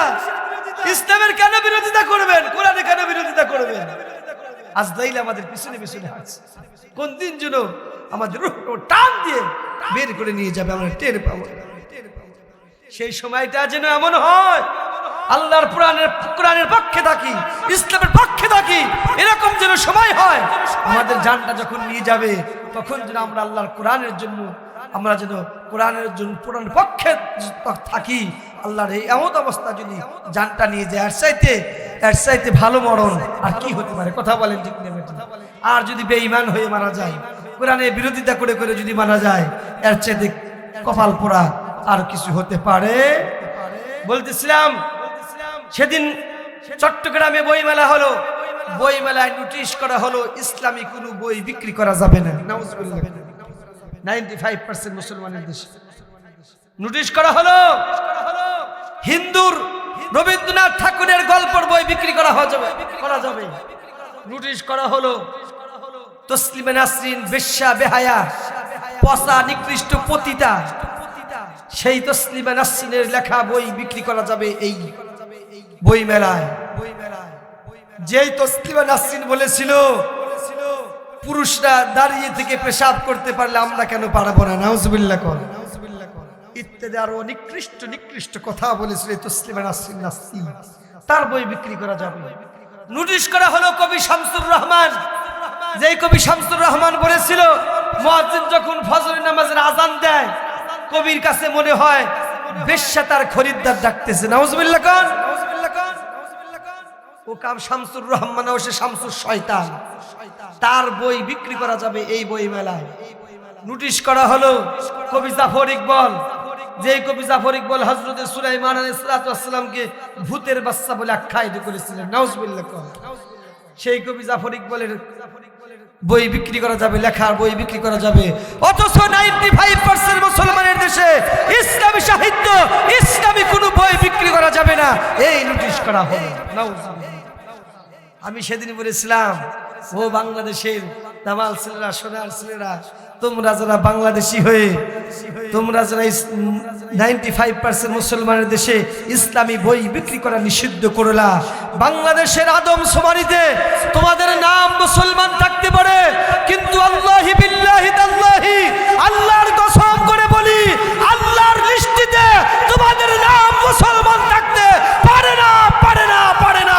কথা বলেন ঠিক না ঠিক? শুনে রাখো মুসলমান, ইসলামের বিরুদ্ধে, কোরআনের বিরুদ্ধে, ওলামায়ে কিরামের বিরুদ্ধে, শরিয়ার বিরুদ্ধে যারা অবস্থান নিয়েছে, যুগে যুগে আল্লাহ পাক তাদেরকেই লাঞ্ছনা, বঞ্চনা, গঞ্জনা দিয়ে, আযাব, গজব দিয়ে পৃথিবীর থেকে ছাড়া করেছে। কথা বলেন ঠিক না? প্রিভিয়াস হিস্টোরি, ইতিহাস থেকে খুঁজে নিন, শিক্ষা নিন। ইসলামের বিরোধিতা করেছিলেন মিস্টার ফেরাউন। ইসলামের বিরোধিতা করার কারণে আল্লাহ পাক নীল নদের পানি খাওয়ায়া সুবায়া সুবায়া মেরেছে। ইসলামের বিরোধিতা করেছিলেন মিস্টার নমরুদ। আল্লাহ পাক নাকের ভিতরে একটা ন্যাংরা মশা ঢুকাইয়া দিয়া, সেই ন্যাংরা মশা ধীরে ধীরে যাইতে যাইতে মাথার মগজে যায়া, মাথার মগজ গিলুমিলু সব খায়া একেবারে শেষ। আর ভালো লাগে না, জুতার বাইরে খালি ভালো লাগে, জুতার বাড়ি খালি ভালো লাগে। জুতার বাড়ি আমাদেরকে দিলে আমরা অপমান, অপদস্থ মনে করি। আর মিস্টার নমরুদ কামলা রাখছেন, কামলা বোঝেন তো নাকি? কামলা রাখছেন জুতা বাড়ি খাওয়ার জন্য, নিজে জুতার বাড়ি খাওয়ার জন্য ভাড়াটিয়া কামলা রাখছেন। সময়ের ব্যবধানে দেখা গেল জুতার বাড়ি খাইতে খাইতে এই পৃথিবীর থেকে বিদায় হয়ে গেল। ইসলামের বিরোধিতা করেছিলেন মিস্টার আবু জেহেল। আবু জেহেলকে আল্লাহ পাক এতটাই ঘৃণা, মানুষের কাছে এতটাই ঘৃণিত করে দিয়েছেন।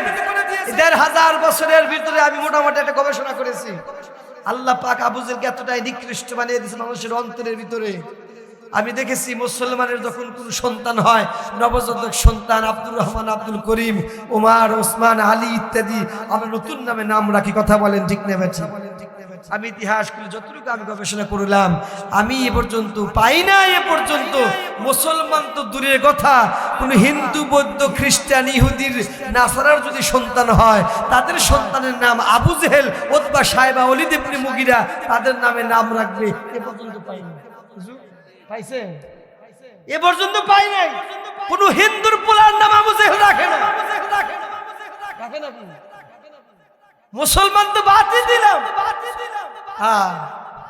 যদিও হাসির খোরাক, কিন্তু একটু চিন্তা করে দেখুন, ইসলামের কাজ, এত কাজ ছিল কি?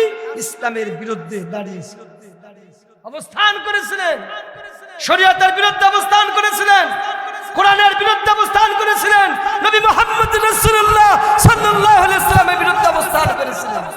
আল্লাহ পাক এতটাই নিম্ন করলেন, অথচ পক্ষান্তরে দেখেন হযরত উমর, ওসমান, আলী, হযরত আবু বকর, যারা ইসলামকে মেনে নিয়েছিলেন, এই পৃথিবীতে না, এই বাংলাদেশ নয়, সারা পৃথিবীতে আপনি খুঁজে দেখেন, শত শত নয়, হাজার হাজার নয়, লক্ষ লক্ষ নয়, কোটি কোটি নয়, billion billion, trillion trillion Abu Bakr, Omar, Osman, Ali, হযরত বেলালের নাম পাওয়া যায়। আল্লাহ পাকের কোরআনের বিরোধিতা করার কারণে আল্লাহ পাক এতটাই ঘৃণিত বানিয়ে দিলেন হযরত আবু জেহেলকে। মানুষ লক্ষ লক্ষ টাকা খরচ করে দেশ থেকে বিদেশে, মক্কা, মদিনায় যায়, হজ করার জন্য যায়। আবু বকর, ওমর, ওসমানের বাড়িতে গিয়ে মানুষ চোখের পানি ফেলায়। আল্লাহ পাক তাদের বাড়িতে মানুষের বান্দার দোয়া কবুলের স্থান বানিয়ে দিলেন। মানুষ কি আবু বকর, ওমর, ওসমান, আলীর বাড়িতে গিয়া মানুষ চোখের পানি ফেলায়, আর আবু জেহেলের বাড়িতে গিয়ে মানুষ পিছনের পানি ফেলায়। তার মানে আবু জেহেলের বাড়ি আল্লাহ পাক বানিয়েছেন টয়লেট। কি বানাইছেন? টয়লেট। আবু বকর, ওসমানের বাড়ি আল্লাহ পাক দোয়া কবুলের স্থান, যারা হজ করেছেন তারা জানেন, দোয়া কবুলের স্থান বানিয়ে দিয়েছেন। আর আবু জেহেলের বাড়ি আল্লাহ পাক টয়লেট বানিয়েছেন, বাথরুম, পায়খানা বানিয়েছেন। ইসলামের বিরুদ্ধে যারা অবস্থান নেবেন, ইতিহাস শিখে রাখুন। বাংলাদেশ গেল আর ১,৫০০ বছর আগের কথা। ২-৪-৫ বছর আগে তো বাংলাদেশে একজন টাকলু ছিল, মিস্টার টাকলু মুরাদ। নাম শোনেন নাই? টাকলু মুরাদ কয় বাংলাদেশ আমি ইসলাম রাখবো না, আল্লাহ কয় ফাতারাব্বাসু, অপেক্ষা করো। আমার খায়া আমার পরে আমার জমিনে আমার দেওয়া শ্বাস নিঃশ্বাস ভোগ করে, আমার জমিনে থেকে আমার দেওয়া হাত, আমার দেওয়া পা, আমার দেওয়া চোখ, আমার দেওয়া কান, আমার দেওয়া কথা বলার বাক শক্তি পায়া আমার জমিনে তুমি ইসলাম রাখবে না, টাকলু ফাতারাব্বাসু, অপেক্ষা করো। আল্লাহ পাক সময়ের ব্যবধানে কি করলেন, টাকলু মুরাদকে কান ধরে মন্ত্রী পদ থেকে নামায়া একেবারে তার সম্মান ইজ্জত মান ইজ্জত মাটির সাথে ধূলিসাৎ করে দিলেন। কথা বলেন ঠিক না? সাধারণ আওয়ামী লীগের একটা পদ, সদস্য পদ থাকবে, কর্মী, সেটাও জামালপুরের জেলা আওয়ামী লীগ তার থেকে আওয়ামী লীগের পদ থেকে বহিষ্কার করল। শুধু তাই নয়, মিস্টার টাকলু এতটাই বাড়িয়েছিলেন, আল্লাহ পাক সহ্য করতে পারলেন না। আল্লাহ পাক মিস্টার টাকলুর 2-1 মিনিটের মাহিয়া নায়িকা মাহিয়া মাহির সাথে 2-1 মিনিটের অডিও ক্লিপ ফাঁস করে দিলেন। মানুষের অ্যান্ড্রয়েড সেটে যাইতে যাইতে এমন ভাবে প্রচার হলো, পিতা মাতা আত্মীয় স্বজন স্ত্রী পুত্র তার সন্তানদের কাছে মাথা হেড হয়ে গেল, মাথা চেহারা দেখাতে পারলেন না। এমন অপমান অপদস্থ ঘৃণিত হয়ে গেলেন। এই টাকলু বাংলাদেশ থেকে চলে যেতে বাধ্য হলেন। বাংলাদেশ থেকে চলে গিয়ে গেলেন কানাডায়। কানাডায় আল্লাহর কি কাম, কানাডায় টাকলুকে থাকতে দেওয়া হলো। এ তো গেল আরো 5 বছর আগে কথা, গত বছরের কথা মনে নাই? গত বছর আগের বছর 24 সাল 5 আগস্টের কথা, জুলাই অভ্যর্থনের কথা মনে নাই? যারা 16টা বছর আল্লাহর কোরআনের বিরুদ্ধে ফতোয়া দিয়েছ, কোরআনের বিরুদ্ধে আইন করেছ, যারা ভারতের দিল্লির বাবা দাদা বাবুদের তন্ত্রমন্ত্র সংবিধান, পচা নোংরা সংবিধানকে বাংলাদেশে 95% মুসলমানের দেশে প্রতিষ্ঠিত করতে চেয়েছ, সময়ের ব্যবধানে মাত্র কয়েকজন ছোট্ট ছোট্ট শিশু বালক ছাত্র ছাত্রীদের পিটুনি খায়া আল্লাহ পাক লাঞ্ছিত অপমানিত করে এই বাংলাদেশ থেকে তাদেরকে বিতাড়িত করেছে। কথা বলেন ঠিক নেবে?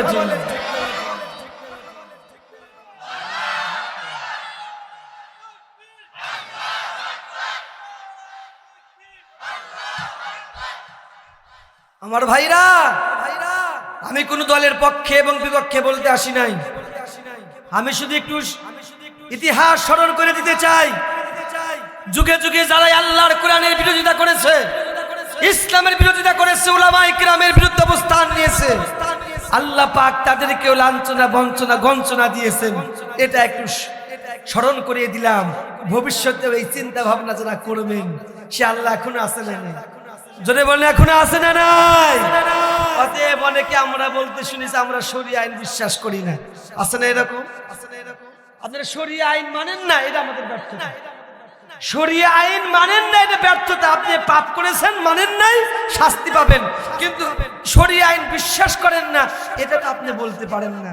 কারণ শরীয়ত আইন আছে নামাজের কথা, নামাজ আছে কি শরীয়ত আইনের বিরুদ্ধে, রোজা হলো শরীয়ত আইনের মধ্যে, এরপরে হলো কি আমাদের এই যে জানাজা, মানুষ মারা গেছে, জানাজা শরীয়ত আইন দিয়ে জানাজা হয়। আমাদের বিয়ে শাদী কি হয়, শরীয়ত আইন দেওয়া হয়। তার মানে যারা বলেছেন আমরা শরীয়ত আইন বিশ্বাস করি না, আপনার পিতা মাতার তো বিবাহ হয়েছে, তার মানে আপনি যদি শরীয়ত আইন বিশ্বাস না করেন, আপনার পিতা মাতার বিবাহ আপনি বিশ্বাস করলেন না। আপনার পিতা মাতার বৈধভাবে যদি বিবাহ বিশ্বাস আপনি যদি না করেন, আপনি হলেন কি? মাশাআল্লাহ, ওয়াস্তা আপনারা পারেন। অতএব যারা ইসলামের বিরোধিতা করবে, শরীয়ত আইন যারা বিশ্বাস করে না বলে এ কথা মুখে বলে বেড়ায়, তারা কি শরীয়ত আইন বিশ্বাস না করার কারণে তারা তো মুসলমান তো নাই, মুরতাদ হয়ে গেছে, কাফের হয়ে গেছে। কথা বলেন ঠিক না ঠিক? তাদের জন্ম নিয়েও সন্দেহ আছে না নাই? তার কারণ শরীয়ত আইনের মাধ্যমে আপনার পিতা মাতার বিবাহ হয়েছে। অতএব আমরা এই কথা আমরা বলতে পারি, এরকম না শরীয়ত আইন মানি না, মানতে পারি না, এটা আমাদের ব্যর্থতা, কিন্তু বিশ্বাস করি না, এটা কখনো বলা যাবে। কনসেপ্ট ক্লিয়ার হয়েছে তো? হ্যাঁ। অতএব ভবিষ্যতে যারা চিন্তা ভাবনা করতেন শরীয়ত আইনের বিরুদ্ধে চলবেন, উলামায়ে কিরামের বিরুদ্ধে চলবেন, ইসলামের বিরুদ্ধে চলবেন, আল্লাহ বলছে ফাতারাব্বাসু, অপেক্ষা করো। কি করো? অপেক্ষা করো। আল্লাহ পাকের আদেশ আল্লাহ পাকের আদেশ, আল্লাহ পাকের এই আদেশ হচ্ছে, আদেশ আসা পর্যন্ত অপেক্ষা করো। এই আদেশ হচ্ছে মুফাসসিরিন কিরাম বলেছেন লাঞ্ছনা, বঞ্চনা, গঞ্চনা, অপদস্থ, আযাব এবং গজব। নাউযুবিল্লাহি। পক্ষান্তরে আমার ভাইরা, আল্লাহর কোরআনকে যারা ভালোবাসে, আল্লাহর কোরআনকে যারা, আল্লাহর কোরআনের আইনতে যারা জীবন চালাতে চায়, ব্যক্তিগত জীবন, পারিবারিক জীবন, সমাজ জীবন, রাষ্ট্র জীবন যারা চালাতে চায়, কোরআনুল কারীমকে যারা মহব্বত করে, কোরআনের মাদ্রাসাকে যারা মহব্বত করে, কোরআনের ছাত্রদেরকে যারা মহব্বত করে, উলামায়ে কেরামকে যারা মহব্বত করে, তাফসীর মাহফিলকে যারা মহব্বত করে, তাদেরকে আল্লাহ পাক কতটাই মর্যাদা, কতটাই ইজ্জত দিয়েছেন। শুনে নেন, ছোট্ট একটা ঘটনা মনে পড়ে গেল, হযরত ওমরের ঘটনা। ওমর তখনও মুসলমান হন নাই। আল্লাহ পাকের নবীর কোরআন দিয়ে যখন জীবন পরিচালনা করা, সমাজ জীবন একটু পরিচালনা করা শুরু করলেন, প্রচার করা শুরু করে দিয়েছেন, আমার ভাইরা দলে দলে নবীজির দলটা ভারী হয়ে গেল। আবু জেহেল, উতবা, শাইবা, ওলীদ ইবনে মুগীরা সহ্য করতে পারলেন না। ক্ষমতা হারানোর বলে সহ্য করতে পারে না নবীজি। আমার নবীজির কোনো পাপ ছিল না, কোনো অপরাধ ছিল না। নবীজি আমার কোনো পশু পাখিকে কোনোদিন কষ্ট দেন না। মানুষ তো দূরের কথা, নবীজি কোনো পশু পাখিকে, অবলা প্রাণীকে কোনোদিন কষ্ট দেন নাই। কিন্তু আবু জেহেল, উতবা, শাইবা, ওলীদ ইবনে মুগীরা তৎকালীন দারুন নাদওয়া বৈঠক, দারুন নাদওয়া মানে ওই সময়ের পার্লামেন্ট, সংসদ ভবন। আমার ভাইরা সংসদ ভবনের হাউস দেখলেন, হাউসের ভিতরে ডিসাইড করলেন, সিদ্ধান্ত হয়ে গেল, কে চাও আব্দুল্লাহ বেটা মুহাম্মদকে আর পৃথিবীতে রাখা যাবে না। নাউযুবিল্লাহ। আব্দুল্লাহ বেটা মুহাম্মদের কল্যাণ হবে। মক্কার এই বড় বড় পুরস্কার ঘোষণা হয়ে গেল। কে আছো? এত বড় বড় তোমাদেরকে দামি দামি পুরস্কার দেওয়া হবে। কাজ হলো আব্দুল্লাহর বেটা মুহাম্মদের কল্লা কাটবে। এই ইতিহাস যখন পড়লাম আমি চোখের পানি রাখতে পারি নাই। এই জন্য পারি নাই, তার কারণ হলো এই পৃথিবীতে আমরা যারা কাউকে শাস্তি দেই,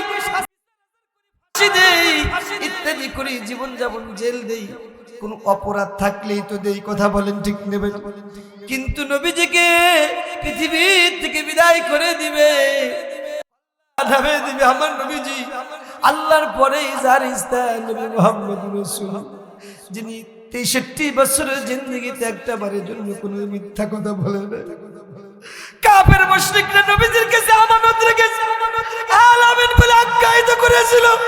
নবীজি অসুখী মানুষদের পাশে দাঁড়িয়েছেন, বিপদে আপদে নবীজি তাদের পাশে দাঁড়িয়েছে। নবীজি মানুষকে ভালোবেসেছে, কোনোদিন অন্যায় করে নাই, কোনো পাপ কাজ করে নাই। তাকে কাটার মতো, পৃথিবী থেকে বিদায় করে দেওয়ার মতো কোনো অপরাধ আমার নবীজি ছিল না।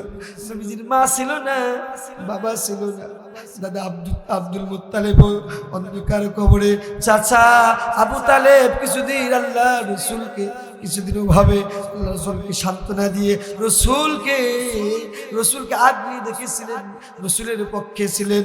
রসুলকে যদিও তিনি কাফের ছিলেন, কিন্তু রসুলকে ভালোবেসে আগলে রেখেছিলেন। ইয়াতিম নবী, আমার নবী ইয়াতিম নবীকে মারার জন্য সিদ্ধান্ত, আল্লাহ নবীকে মারার জন্য, মারার মতো কোনো অপরাধ ছিল না। আবু জেহেল, উতবা, শাইবা, ওলীদ ইবনে মুগীরা সিদ্ধান্ত নিলেন আব্দুল্লাহ বিন মুহাম্মদের কল্যাণ। কে আছো? এই পুরস্কার দেওয়া হবে। পুরস্কারের ঘোষণা যখন হয়ে গেল, কেউ উঠে দাঁড়াতে সাহস পেল না। আমার নবীজির কাফের মুশরিকরাও জানে আব্দুল্লাহ বিন মুহাম্মদের কোনো গুনাহ নাই, কোনো অপরাধ নাই। ও ভালো মানুষ, মানুষের উপকার করে, আমানতের খেয়ানত করে না, মিথ্যা কথা বলে না, মানুষকে কষ্ট দেয় না। কাফেররাও জানে। আবু জেহেল শুধু ক্ষমতার বলে, ক্ষমতা টিকিয়ে রাখার জন্য আজকে মুহাম্মদকে বিদায় করতে চায়। আমার নবীজির একটাই মাত্র অপরাধ, তারা বলেছিল, আমার নবীজি বলেছেন লা ইলাহা ইল্লাল্লাহ মুহাম্মাদুর রাসূলুল্লাহ সাল্লাল্লাহু আলাইহি সাল্লাম। সার্বভৌমত্বের মালিক একমাত্র আল্লাহ তাআলা, আল্লাহ ছাড়া কোনো মাবুদ নাই, ইলাহ নাই, উপাস্য নাই। তাওহীদের বাণী ঘোষণা করেছিলেন, একত্ববাদের ঘোষণা করেছিলেন, উলুহিয়াত রুবুবিয়তের ঘোষণা দিয়েছিলেন। শুধুমাত্র এই একটাই অপরাধ, আল্লাহর দ্বীন, আল্লাহর জমিনে আল্লাহর দেওয়া আইন ও কানুন বিধান প্রতিষ্ঠার কথা বলেছিলেন বলে কাফের মুশরিকরা নবীজিকে দুনিয়া থেকে বিদায় করার প্ল্যান নিলে। পুরস্কার যখন ঘোষণা হয়ে গেল, কেউ উঠে দাঁড়াতে সাহস পেল না। হঠাৎ করে এক পাশ থেকে উঠে একজন দাঁড়িয়ে গেলেন খোলা তরবারি নিয়ে। লাব্বাইক ইয়া লিডার, আমি রাজি আছি আব্দুল্লাহ বেটা মুহাম্মদের, আমি রাজি আছি। খোলা তরবারি নিয়ে দাঁড়িয়ে গেলেন এক পাশ থেকে, আমি আব্দুল্লাহ বেটা মুহাম্মদের ধারালো তরবারি নিয়ে দাঁড়িয়ে গেছে। ইতিহাস খুঁজলে দেখলাম তিনি আর কেউ নয়, তিনি হলেন হযরত ওমর। ইসলাম ধর্ম তখন গ্রহণ করেন নাই, এতটাই নিকৃষ্ট ছিলেন, খারাপ মানুষ ছিলেন যে আল্লাহর পরেই যার স্থান নবী মুহাম্মদ রাসূলুল্লাহ সাল্লাল্লাহু আলাইহি ওয়াসাল্লামের জন্য সিদ্ধান্ত নিলেন, দাঁড়িয়ে গেলেন। আমি ঘটনা বলার জন্য আসি নাই, ঘটনা বলার আমার অভ্যাসও নেই। এখান থেকে একটা শিক্ষা বের করতে চাই, সেটা হলো এই পচা নিকৃষ্ট মনের মানুষ হযরত ওমর, যিনি আল্লাহর পরেই যার স্থান নবী মুহাম্মদ রাসূলুল্লাহ সাল্লাল্লাহু আলাইহি ওয়াসাল্লামের জন্য দাঁড়িয়ে গেছেন খোলা তরবারি নিয়ে। এই ওমর যখন বুঝ চলে আসলো, আল্লাহর কোরআন যখন হেদায়েত পেয়ে গেলেন, কোরআনের ছায়া তলে যখন আসলেন, কোরআনকে এতটাই মহব্বত করলেন, এতটাই ভালোবাসলেন, কোরআনের আইন দিয়ে যখন জীবন চালাতে লাগলেন, প্রত্যেকটা সেক্টর যখন কোরআন ফলো করলেন, আল্লাহ পাক হযরত ওমরকে, ওমরের অ্যাক্টিভিটিস, এই কাজকর্ম দেখে আল্লাহ পাক এতটাই খুশি হয়ে গেলেন। এই নিকৃষ্ট ওমরকে আল্লাহ পাক এতটাই মর্যাদা দিলেন, সম্মান দিলেন। নবীজি বলেছেন, ওগো আমার সাহাবীরা, আনা খাতামুন নাবিয়্যিন লা নাবিয়্যা বা'দি, লাউ কানা নাবিয়্যুন বা'দি লাকানা ওমর।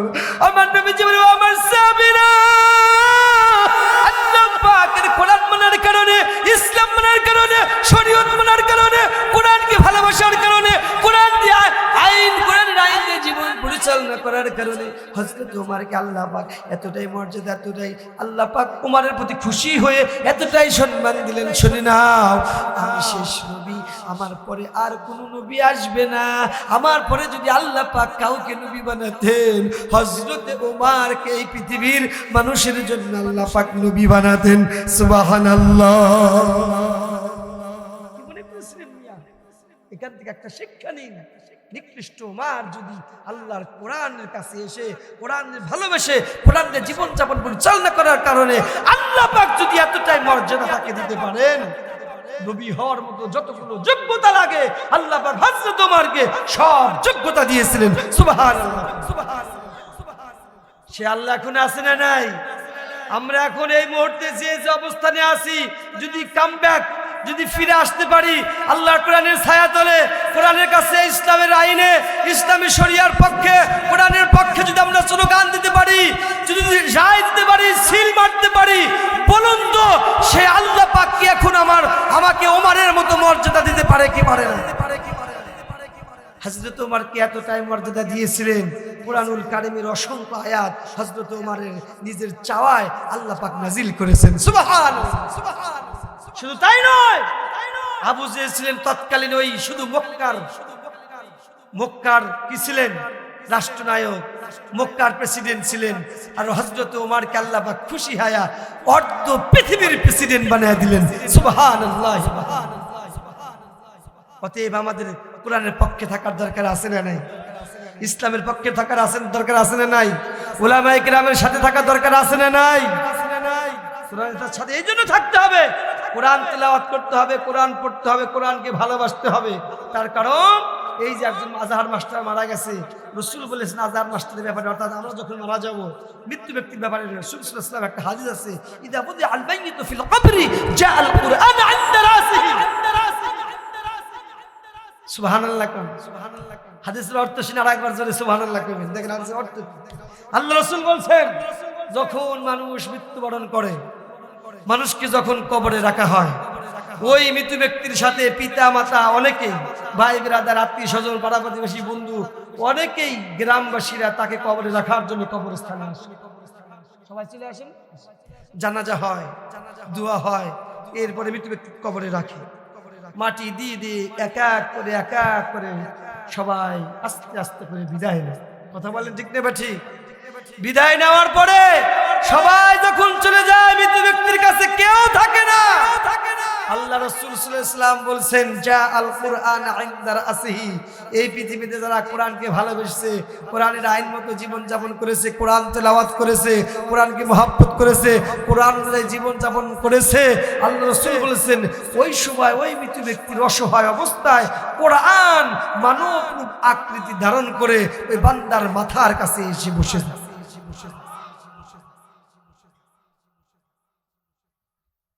সবাই চলে গেল, রাসূল হাদিস বলছে মুনকার নাকির ফেরেশতা চলে আসছে কবরে। কি ব্যাপার? এই তুমি কে? ওখানে বসে আছো, তুমি কে ওখানে? কোরআন বলে, কি বলতে চাও বলো, আমার পরিচয় নেওয়া দরকার নেই, তোমরা কি বলতে চাই বলো। আমরা আসছি মৃত ব্যক্তিকে প্রশ্ন করার জন্য, আমরা মুনকার নাকির ফেরেশতা প্রশ্ন করবে এখন মৃত ব্যক্তি। তুমি আবার কে? কোথা থেকে আসলা? আল্লাহর কোরআন ডাক দিয়া বলে তুমি প্রশ্ন করো, আমি প্রশ্নের জবাব দেব। সুবহানাল্লাহ। আমার বন্ধুকে দেখো না, আমি হলাম কি, আমার পরিচয় নাও, আমি হলাম আমার বন্ধুর সারা জীবনের কোরআন তেলাওয়াত, কোরআন ভালোবাসা। আমাকে ভালোবেসে পৃথিবীতে আমার আইন অনুযায়ী চলেছে, আমাকে মহব্বত করেছে, আমাকে তেলাওয়াত করেছে, আমি কোরআনকে কোনোদিনও ভুলে না। আমি হলাম সারা জীবনের এই মৃত ব্যক্তির সারা জীবনের কোরআন তেলাওয়াত, সারা জীবনের কোরআনের ভালোবাসা, কোরআনের মহব্বত।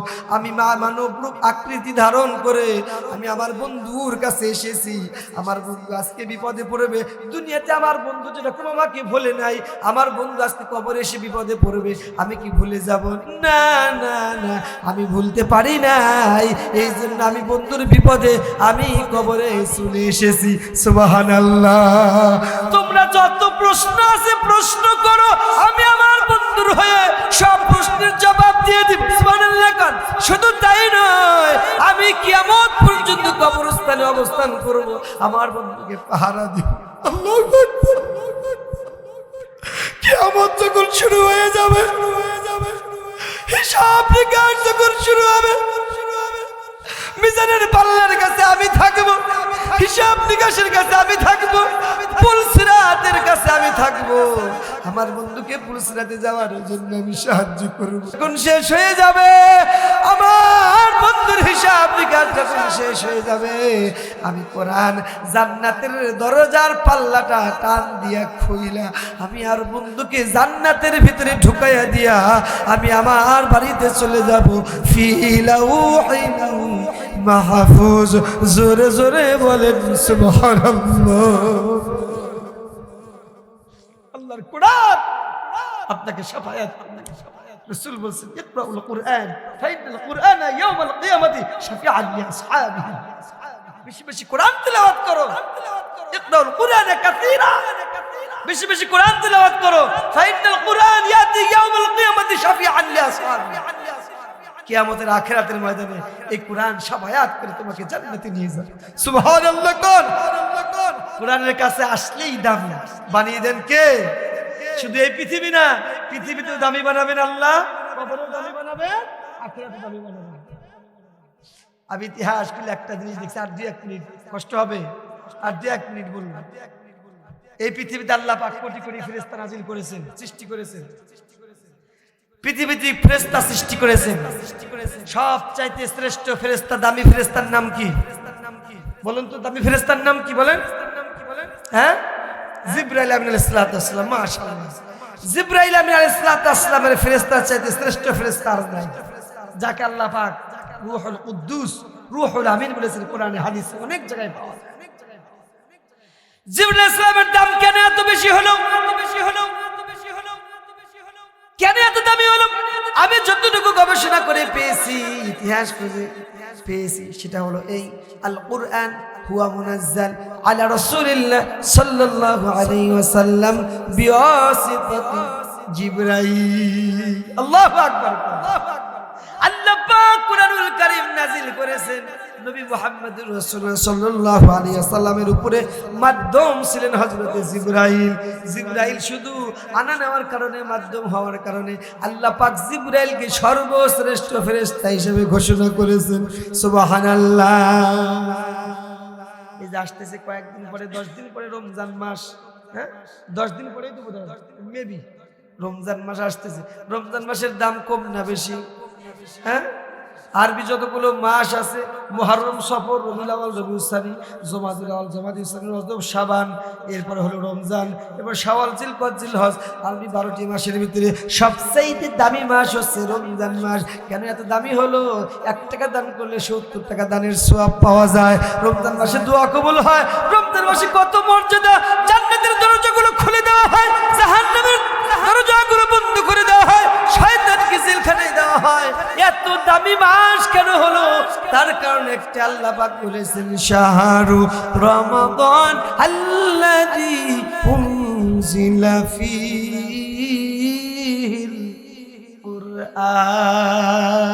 এই রমজান মাস, এই রমজান মাসে নাজিল করেছি আমি কোরআন। কোরআনুল কারীম নাজিল হওয়ার কারণে আল্লাহ পাক রমজান মাসকে স্পেশাল মর্যাদা দিয়েছেন। জোরে জোরে বলেন সুবহানাল্লাহ। 6 ফেব্রুয়ারি আজকের রাত্রি, শুক্রবার আজকের রাত্রিতে আমরা মাহফিল করেছি। এরকম রাত্রি আরো আছে না নাই? 365টা দিন থাকলে রাতও আছে। 365 রাত্রির ভিতরে সবচাইতে শ্রেষ্ঠ রাত্রি কোনটা জানা আছে? বলেন।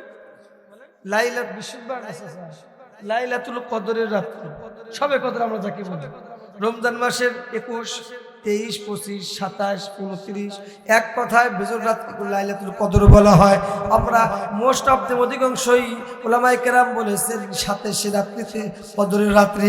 আল্লাহ পাক বলেছেন, আল্লাহ রাসূলকে বললেন, ওগো রাসূল, মা আদরাকা মা লাইলাতুল কদর, এই লাইলাতুল কদর কি আপনি কি জানেন নাকি? আল্লাহ বলেন, না না, আপনি তো জানেন না, জানবেনও না, জানানো হয় নাই। আল্লাহ পাক নিজেই বলে দিলেন, লাইলাতুল কদরি খায়রুম মিন আলফি শাহর। লাইলাতুল কদর রাত্রি এমন রাত্রি, 1000 মাস ইবাদত করলে যত সওয়াব হবে, লাইলাতুল কদরের এক রাত্রি ইবাদত করলে তার চাইতেও বেশি সওয়াব। সুবহানাল্লাহ। কেন এই রাত্রি এত দাম হলো? গবেষণা করে দেখলাম, পড়াশোনা করে দেখলাম, আল্লাহ পাক বলেছেন, ইন্না আনজালনাহু ফী লাইলাতুল কদর। এই জন্য দাম হয়েছে, তার কারণ এই লাইলাতুল কদরের রাত্রিতেই আমি আল্লাহ কোরআন নাজিল করেছি। সুবহানাল্লাহ। কোন এই পৃথিবীর সবচাইতে 2টি স্থান, জায়গার নাম 2টি, সবচাইতে মূল্যবান ভালো জায়গা, সম্মানিত জায়গা, বলেন কোন জায়গা? কোন জায়গা? কোন জায়গা? মাশাআল্লাহ, একজন বলছে, দুইজন বলছে। লক্ষ লক্ষ টাকা খরচ করে আমরা যে জায়গায় যাই, একটা হচ্ছে মক্কা আর একটা হচ্ছে মদিনা। মক্কা এতটাই সম্মানিত, মক্কাকে শুধু মক্কা বলা হয় না, মক্কাতুল মুকাররমা সম্মানিত মক্কা বলা হয়। মদিনাতুল শুধু মদিনা বলা হয় না, মদিনাতুল মুনাওয়ারা আলোকদীপ্ত আলোকিত মদিনা বলা হয়। কেন এত সম্মানিত হলো? পড়াশোনা করে দেখলাম আল্লাহ রাব্বুল আলামিনের কোরআনের কিছু অংশ মক্কায় নাজিল হয়েছে, আর কিছু অংশ মদিনায় নাজিল হয়েছে। কোরআনুল কারীমের কিছু অংশ মক্কায় মদিনায় নাজিল হওয়ার কারণে আল্লাহ পাক এই পৃথিবীর ভিতরে সবচাইতে শ্রেষ্ঠতম জায়গা মক্কা আর মদিনাকে বানিয়ে দিয়েছেন। সুবহানাল্লাহ। এখান থেকে একটা শিক্ষা হলো, কোরআনুল কারীমের কারণে যদি জিবরাইলের দাম বেড়ে যায়, জিবরাইল ইসলামের দাম বেড়ে যায়, কোরআনুল কারীমের কারণে যদি রমজান মাসের দাম বেড়ে যায়, কোরআনুল কারীমের কারণে যদি লাইলাতুল কদরের রাত্রির দাম বেড়ে যায়, কোরআনুল কারীমের কারণে যদি মক্কার মদিনার দাম বেড়ে যায়, এই কোরআনুল কারীমকে যদি আমরা ভালোবাসি, কোরআনের সাথে থাকি, কোরআনের মহব্বত করি, কোরআন অনুযায়ী যদি জিন্দেগি গঠন করি, বলুন তো ওই আল্লাহ পাক আমাদেরও মর্যাদা, আমাদেরও দাম বাড়িয়ে দিবে কি দিবে না? কোরআন থাকতে রাজি আছেন তো ইনশাআল্লাহ? হ্যাঁ, অতএব আগামী বাংলাদেশ কোরআনের বাংলাদেশ হবে, ইসলামের বাংলাদেশ হবে। কোরআন দিয়ে বিচার বিভাগ হলে কেমন দেখা যায়? কোরআন দিয়ে ইউনিয়ন পরিষদ, কোরআন দিয়ে উপজেলা পরিষদ, কোরআন দিয়ে বঙ্গভবন, কোরআন দিয়ে গণভবন, কোরআন দিয়ে সংসদ ভবন চললে কেমন দেখা যায়? এইবার 2026 সাল থেকে আমরা একটা আমাদের দু চোখ দিয়ে দেখতে চাই ইনশাআল্লাহ। বলেন ইনশাআল্লাহ। কারা কারা রাজি আছেন? দুই হাত তুলে দেখান। লিল্লাহি